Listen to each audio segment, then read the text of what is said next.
Hey,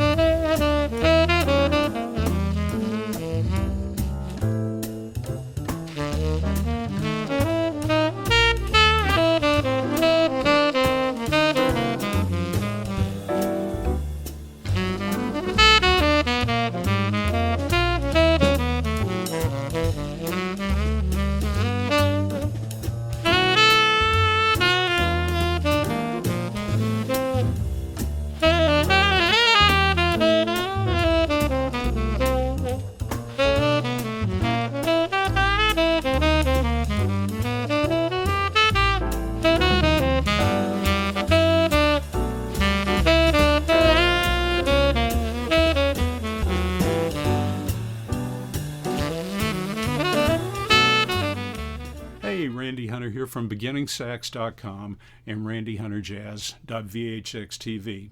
I wanted to give you a little information about my new lesson series on tritone subs, and this series is called The Whats, Whens, and Whys of Tritone Subs. And you were just listening to a bit of a demonstration video that's included with the series, so you heard the sounds of some tritone subs. Whether you recognize them or not right off the bat, you'll learn as we go along what tritone subs are, and how to use them, and just all the ins and ands, and whats, whens, and whys of tritone subs. Now, I've had lots of requests for lessons on tritone subs because it's really an elusive and fascinating topic for many, and it can be an intimidating topic. I mean, tritone subs, this is really kind of an advanced sort of topic, but it's a topic that we can all understand. So whether you're really ready to begin implementing tritone subs in your solos, or you just want to learn learn about tritone subs, I think you'll enjoy this series. And it really makes a perfect complement to my series on the diminished scale, unraveling the diminished scale. So I hope if you haven't checked that set out, you'll check that set out. Now, I'll give you some samples from these lessons in just a minute. The series, let me give you a quick overview, has 5 parts. There are 5 parts in the series. You can buy them individually, or I've given a very steep discount if you purchase the whole set, because I'd really like for folks to go through the entire set.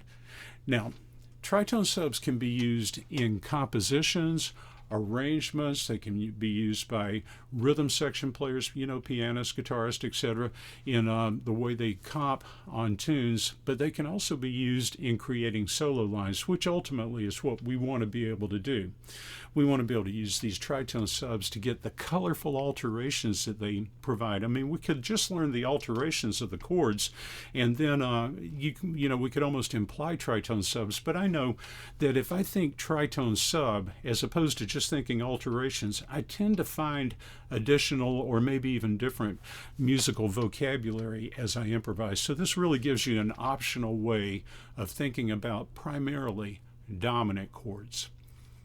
Now, I love to learn theory and application simultaneously. The first couple of lessons in this set are really kind of theory-based, but I get you very quickly into playing tritone sub exercises and patterns that ultimately the goal is they'll become conceptual knowledge. So rather than using just patterns and exercises that you practice, you really want to understand the ins and outs of tritone subs and how you can use them creatively as you play. So, with that in mind, I think this lesson set makes a perfect complement for those of you that are working on my quick tunes lesson series or my soloing on tunes lessons. And like I mentioned, the diminished scale series, I think it's a great follow-up series to that series.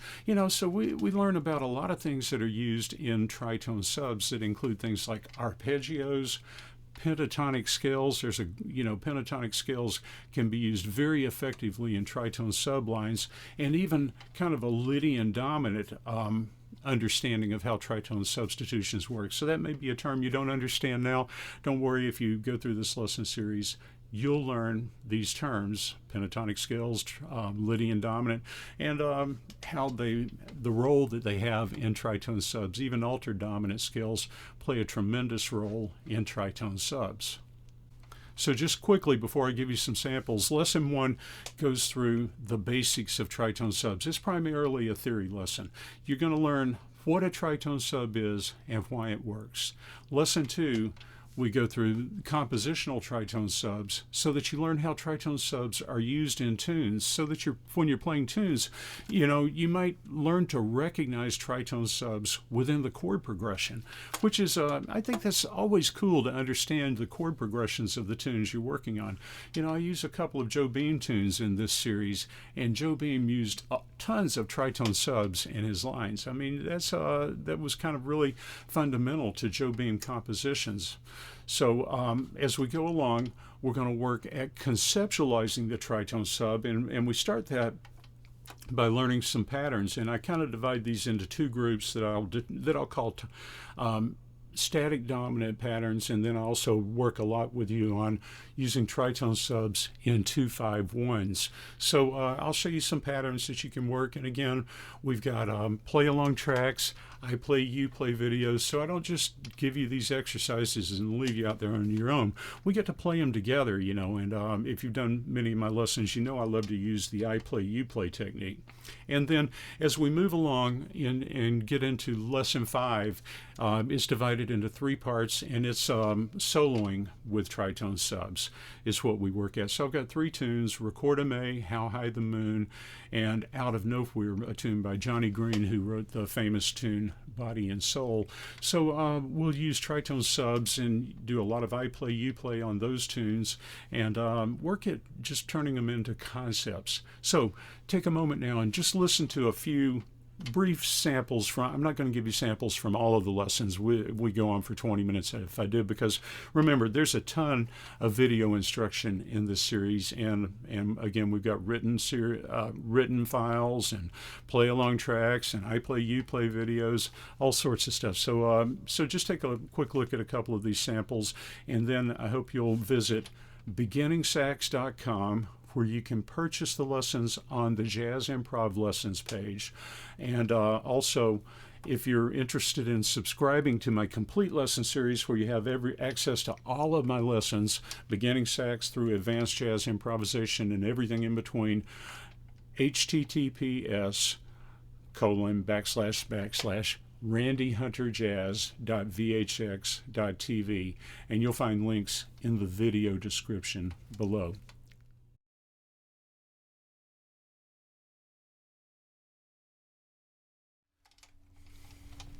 So I really wanted to cover some of the foundational components of tritone subs before we get into the complexities. A tritone sub occurs between dominant chords that are located a tritone apart.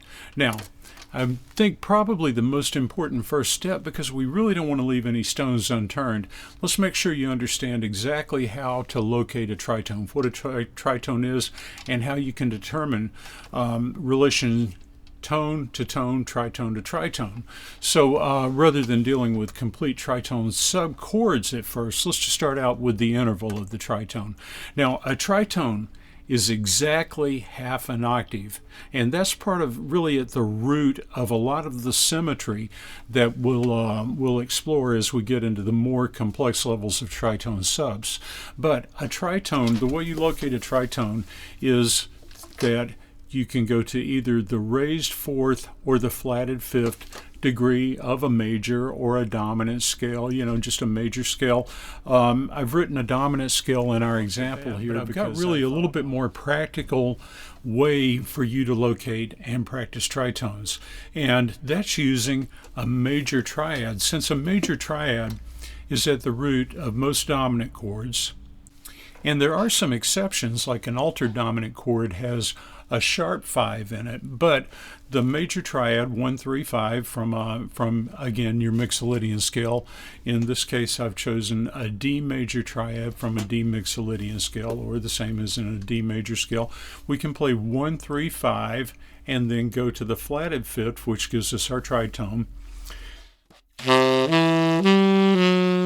And again, just like we discovered with the scales, if we play 1-3-5 on the A flat triad, and then down to the flat 5, we'll discover the D. So we've got the D major triad with the flat 5, the tritone, followed by, which is the A flat, followed by the A flat triad and the flatted 5, which is the D.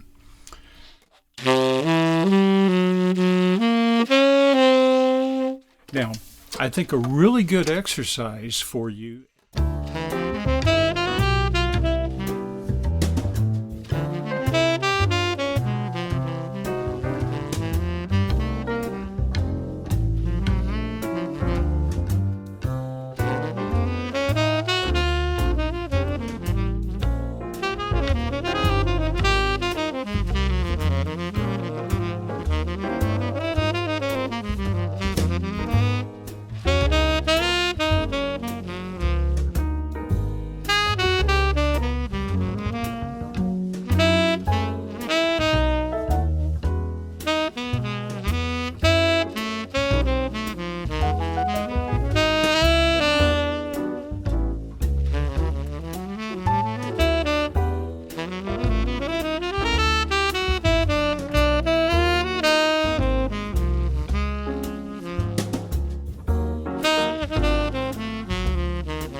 So as improvising musicians, we can use tritone subs to add a layer of color and even perhaps a level of complexity to our lines that we don't get without the tritone subs. In the opening demonstration you just heard, I was using a play-along track that I'm going to include with an exercise I'm going to show you here shortly. And in that demonstration, I was playing on each key. In each key, I was playing a 2-5-1 without alterations or without the tritone sub, immediately followed by a 2-5-1 in the same key with a tritone sub. So you can go back and I've kind of subtitled when I'm using the tritone sub and when I'm not, so that you can kind of hear the sound of the tritone sub as opposed to without it. And you know, the thing is, you won't always want to use tritone subs when you're playing, but they're a nice option to have available in many situations. Now, what I want to get into in this lesson is the use of pentatonic scales in tritone subs. Because we often hear... Let's take a look at the G major pentatonic scale. I just chose G major kind of randomly. I thought G major would be a good one because it's right in the middle of the horn. We don't have to have transpositions for alto sax and tenor and different keys just to look at this particular pentatonic. But you can see how I've got written the G pentatonic, the G major pentatonic, followed by the D G dominant, G7, and this is an unaltered dominant that we're talking about, not a dominant with a flat 9 or dominant sharp 11, none of that right now, just a plain old G7 chord. And then we've got the D flat major pentatonic, the tritone sub, and you can see it's got the sharp 11, the D flat's the sharp 11. Remember, sharp 11 is the same as sharp 4 or flat 5. I really prefer to think of it as sharp 11 because it's in the chordal extensions 1, 3, 5, 7, 9, 11. A lot of times you'll think of chord tones in the extensions like that, that's just part of the language in the way that we speak about the music. Then you'll see we've got the flat 13, well that's the same as the flat. And work it through all 12 keys before you start working to put it with the play-along track. But this will, again, this will get you thinking minor 7 arpeggios in context with the tritone sub for the dominant chord. And then we'll work at assembling these in different manners later in subsequent lessons. So your exercise will be 1, 3, 5, 7 on the minor chord, and here we've got tenor saxophone key, E minor 7, A7, D major, so 1, 3, 5, 7 on E minor 7. If you advance a half step above that minor 7, that puts you on the tritone of your dominant chord in the 2-5 progression. In this case, we have an A7 chord, and just like with our tritone sub earlier, when we did A7, we used 1, 2, 3, 5 from the E flat pentatonic.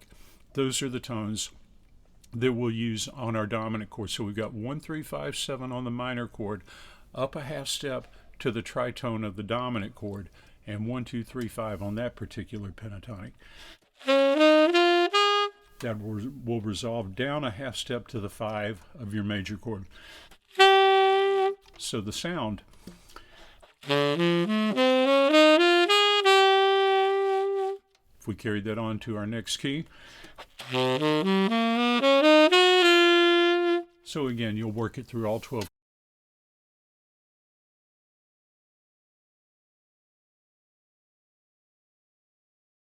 You know, we're practicing being creative, and we're practicing including a specific new component in our vocabulary. So I'll do a chorus, you do a chorus, I'll do a chorus, you'll do a chorus. We've got, I think, 6 choruses on this play along track. I'll do the first one, you've got the second one. So as far as our I play, you play is concerned on this one, we'll do full choruses.